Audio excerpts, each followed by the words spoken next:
Hello friends, आज मैं आपके लिए लेके आया हूँ एक ऐसी स्टोरी, ऐसे स्टूडेंट की स्टोरी जिसको सुन के आप बहुत ही मोटिवेट होंगे। तो मेरा मेन पर्पस इस वीडियो का यही है, एक मोटिवेशन लाना। दोस्तों, अगर हमारे इरादे बहुत नेक हैं, हमारी सोच बहुत अच्छी है, तो हम कुछ भी कर सकते हैं।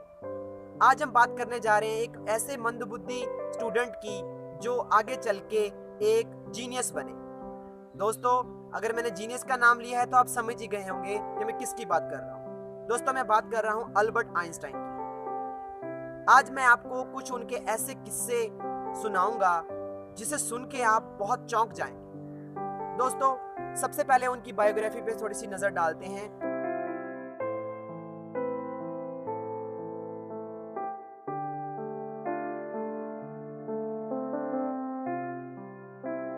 आइंस्टाइन का जो बर्थ हुआ था 1879 को 14 मार्च जर्मनी के एक यहूदी परिवार में हुआ था। उनके father Hermann Einstein and mother Pauline Einstein थे।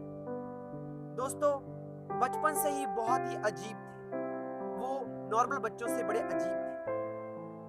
जब वो पैदा हुए थे तो उनका जो सर था वो नॉर्मल साइज से बहुत बड़ा था, जो कि बाकी बच्चों से काफी डिफरेंट थे। 4 साल की एज तक वो कुछ बोल नहीं पाए थे, तो उनके घर वाले बहुत परेशान थे। अचानक एक दिन डिनर पे जब वो सूप पी रहे थे तो उन्होंने एक लाइन बोली कि सूप बहुत गर्म है।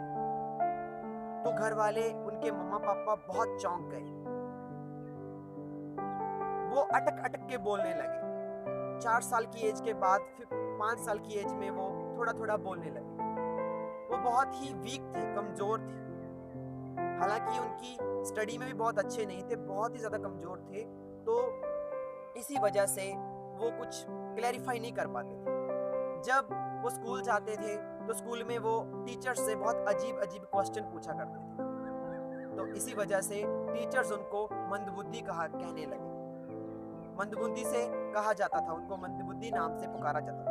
तो एक दिन अल्बर्ट आइंस्टाइन ने पूछ ही लिया कि टीचर, मैं मंदबुद्धि हूं तो मैं कैसे एक आम इंसान, एक सादा अभ्यास ही सफलता का मूल मंत्र है। तो उन्होंने वो बात दिल में ठान ली कि मुझे प्रैक्टिस ही करनी। दोस्तों, उस दिन से बाद उनका मन लगे ना लगे उन्होंने बुक्स पढ़नी स्टार्ट कर दी। उन्होंने बहुत ही ज्यादा मेहनत करनी स्टार्ट कर दी। उस दिन के बाद दोस्तों उन्होंने इतनी मेहनत की कि आगे चल के उन्होंने मैथमेटिक्स जैसे एक जटिल सब्जेक्ट को चुना। आगे चल के उन्होंने बहुत सारी तरक्की की, तो वो काफी विकसित किया अपने माइंड को। दोस्तों, ये तो उनकी थोड़ी सी बायोग्राफी थी। अब कुछ चौंका देने वाले तथ्य ऐसे थे कि हमारे इस जीनियस की याददाश्त बहुत कमजोर थी। मैं आपको एक किस्सा सुनाता हूँ। एक बार क्या हुआ, उन्हीं के एक सहकर्मी ने उनसे उनका फोन नंबर पूछा, टेलीफोन नंबर। तो वो अपना टेलीफोन नंबर अपनी डायरी में ढूंढने लगे। तो सहकर्मी ने पूछा, क्या आपको अपना टेलीफोन नंबर भी नहीं याद?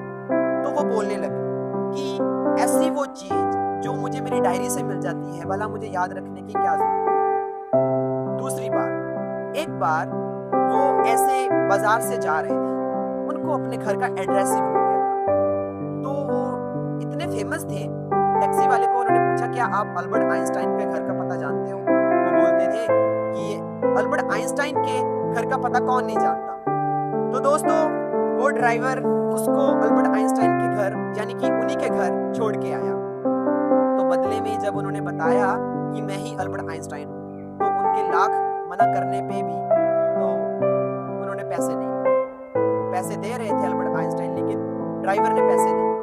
तीसरी बार क्या होता है, एक बार आइंस्टाइन ट्रेन से ऐसे जा रहे थे, तो टिकट तो उन्होंने ली थी, लेकिन जब चेकर आया तो उसने उनसे टिकट मांगी।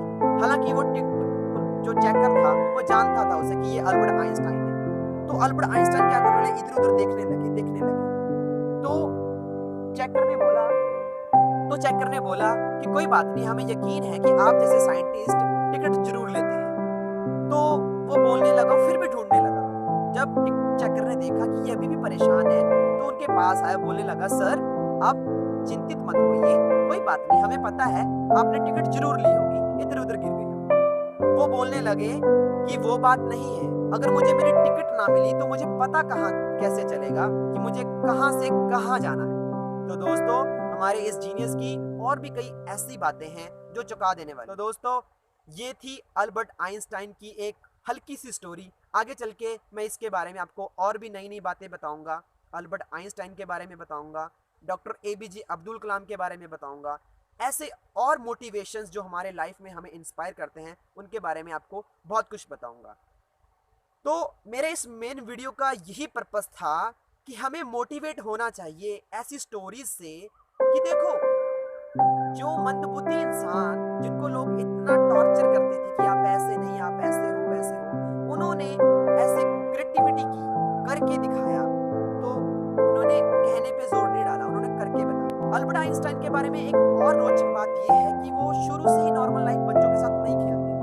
वो यही सोचते रहते थे कि ये दुनिया कैसे बनी, क्यों बनी, क्या रीजन है, ये ग्लोब पे दुनिया क्यों टिकी हुई है। 5 साल की एज में जब उनके पापा ने उनको एक कंपास दी, तो वो हमेशा उस कंपास के साथ देखते रहते कि ये उत्तर दिशा की तरफ ही क्यों रहता है। ऐसे ऐसे क्वेश्चन उनके माइंड में आते थे। दोस्तों, अगर आपके माइंड में क्वेश्चन मार्क आना स्टार्ट हो जाता है तो मान लीजिए कि सक्सेस के आगे आपका ये पहला कदम स्टार्ट हो गया है। अगर आपके माइंड में कोई भी काम करने से पहले क्वेश्चन मार्क नहीं आता तो दोस्तों समझ लीजिए कि फजूली की टाइम वेस्ट हो रही है, कुछ भी नहीं कर पाओगे। क्वेश्चन मार्क क्यों आना चाहिए? इसीलिए आना चाहिए कि हमें पता चले कि हमारा पर्पस क्या है इस काम करने का। सो दोस्तों, थैंक यू वेरी मच। आज की वीडियो में इतना ही।